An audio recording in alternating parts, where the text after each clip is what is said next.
आज उदित राज जी, आपके कांग्रेस के जो महाराष्ट्र के अध्यक्ष हैं नाना पटोले, उनका पहला रिएक्शन आया संजय राउत ने जब यह कहा कि हम महाविकास अघाड़ी से निकलने को तैयार हैं, तो नाना पटोले बहुत खुश नहीं थे इस बात से। जाहिर है कांग्रेस और एनसीपी क्यों खुश होंगे अगर शिवसेना 2.5 साल मुख्यमंत्री पद एंजॉय करने के बाद और महाविकास अघाड़ी छोड़े। तो संजय राउत के इस ऑफर पर आपका क्या कहना है उदित राज जी? ये बात तो सही है जो आप कह रहे हैं। आपके प्रश्न में ही इसका उत्तर है कि 2.5 साल तक हमने उनके नेतृत्व में सरकार बनाई और कॉमन मिनिमम प्रोग्राम तीनों दलों के बीच जो हुआ या कॉमन सहमति उसके हिसाब से चला और सरकार बनती रहती, बिगड़ती रहती, दल बनते रहते हैं, चुनाव चिन्ह मिले या न मिले, लेकिन आज देश को बचाने की बात है, जनतंत्र को बचाने की बात है।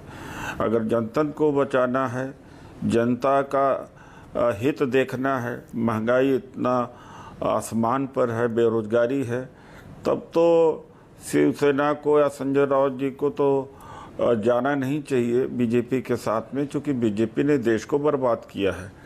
और मैं कल भी आपसे कहा मानक जी, और जगह भी मैंने कहा कि आश्चर्य होता है कि आज ये चर्चा होती है कि एकनाथ शिंदे के साथ कितने लोग हैं, उद्धव ठाकरे के साथ कितने लोग हैं, वो क्यों नहीं संभाल पाए, कल क्या होगा। आज वहाँ से देश का पर होना चाहिए कि जनतंत्र की ये दुर्दशा और लोभ और डर का इतना असर, यानी आम जनता की चिंता होनी चाहिए, आपकी भी चिंता होनी चाहिए। मैं छोड़ता हूँ राजनीतिक दल क्या करेंगे क्या नहीं है, मैं उससे ऊपर उठ करके देखना चाहता हूँ ये देश कहाँ जा रहा है। मैं केवल कांग्रेस की बात नहीं कहूँगा, किसी की बात नहीं कहूँगा। एक सिविल सोसाइटी की जिम्मेदारी होती है, एक आम नागरिक की जिम्मेदारी होती है कि इन प्रकरण ईडी के का दुरुपयोग हो, रुपए का दुरुपयोग हो, जाति हो, धर्म हो, हिंदू और मुस्लिम, किसी तरीके से चुनाव जीतना, फिर सरकार बनाना, उसको सफलता के रूप में आंकना, इससे बड़ा दुर्भाग्य इस देश का क्या हो सकता है। यह देश कई हजार वर्ष तक, कई सेंचुरी तक गुलाम था और फिर एक तरह से गुलामी की तौर जा रहा है, जिस तरह से इसकी आर्थिक स्थिति खराब है। और आज इतना बड़ा देश हमारा चाइना के मुकाबले में कुछ बोल अगर आप ये कह रहे हैं कि यहाँ पर जो 40-50 एमएलए गुवाहाटी में बैठे हुए हैं सारे ईडी के डर से चले गए या सारे बिक गए, तो मैं तो कहता हूं आपको साबित करना चाहिए आरोप। बहुत गंभीर आरोप आप लगा रहे हैं। देखिए ऐसा है कि इसमें कोई आरोप, ये तो खुली बात है। आप ही देखिए राहुल गांधी जी को 50 घंटे इन्होंने इंट्रोगेट किया, एक पैसे का न लेना एक न देना। अब मानक जी, मैं कल भी आपसे कह चुका हूँ कि ईडी में 52 केसेस हैं। ज़्यादातर जो बीजेपी के विरोध बोलने वाले ही हैं। जो बीजेपी में जाता है उसके ईडी केसेस बंद कर दिए जाते हैं। जो 50 एमएलए गुवाहाटी में बैठे हुए हैं, इनके खिलाफ थोड़े ईडी के कोई केस चल रहे हैं, सबके खिलाफ ईडी के थोड़े कोई मामले चल रहे हैं। नहीं, देख, मैंने दोनों बात मानक जी कहा, लोभ और डर। और एक बात है कि आज के समय में जो सुप्रीमो का कंसेप्ट है, जो मुख्यमंत्री बन जाता, नेता बन जाता है, तो फिर वो अपने एमएलए से दूर हो जाते हैं।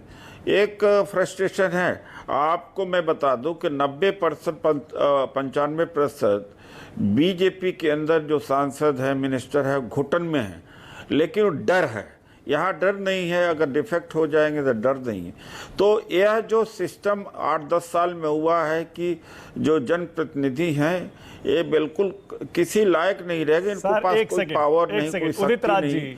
इसे मैं दोहरे मापदंड ना कहूं तो क्या कहूं।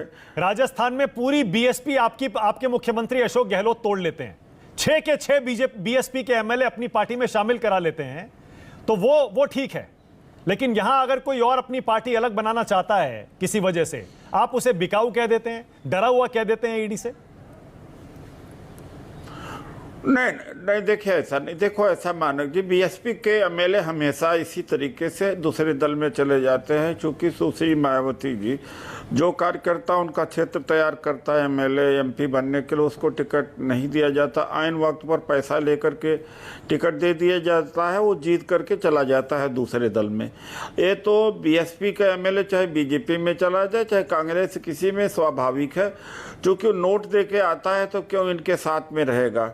तो नोट के भारी नोट लेते हैं तो जीत करके इनके साथ में क्या उदित राज जी डिनायल मोड में, मैं कल भी आपसे यही कह रहा था, यहां तो 2/3 से ज्यादा शिवसेना ऐसा लग रहा है एक नाथ शिंदे के साथ चली गई, और जो बाकी बची है वो भी कह रही है कि हम महाविकास अघाड़ी से बाहर आने को तैयार हैं।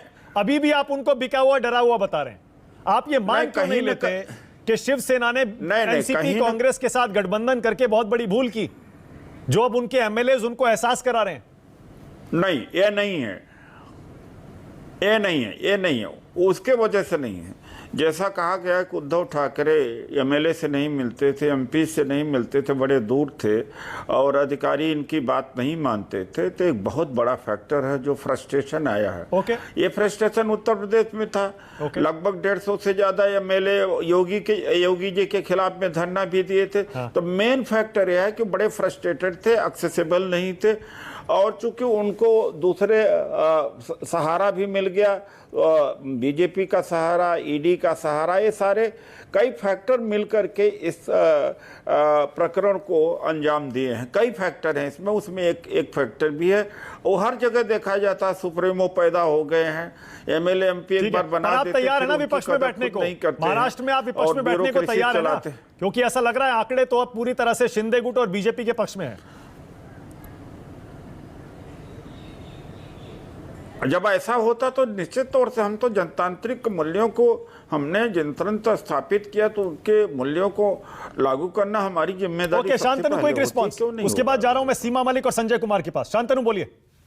मानक में एक उदित राज जी बड़े नेता हैं, बड़ी पार्टी से आते हैं, लेकिन ऐसे बोल देना कि हर नेता बिकाऊ है, मेरे ख्याल से हम लोगों को जब चैनल पे आते हैं गंभीरता से एक पब्लिक रिप्रेजेंटेटिव होता है कि एकनाथ शिंदे बिकाऊ है, जो कांग्रेस से छोड़ के बिकाऊ है, मतलब सिंधिया, आरपीएन सिंह, कपिल सिब्बल, जितेंद्र प्रसाद, हेमंत बिस्वा सब बिकाऊ हैं। सब पे ईडी का केस था इसलिए वो भाजपा में आ गए। मतलब ये किस तरह का, इतने बड़े नेता का इस तरह का बयान है? भैया आप अपनी पार्टी को डिफेंड करिए, लेकिन ऐसा नहीं कि दूसरे सब बिकाऊ हैं, वो सब खरीद लिए गए। ऐसे नहीं राजनीति भारत की चल रही। भारत का एक सशक्त लोकतंत्र है, उसको ऐसे केवल अपने आप को डिफेंड करने के लिए मेरे ख्याल से ऐसा धूमिल करना उदित राज जी को शोभा नहीं देता। Okay, all right, Sanjay Kumar.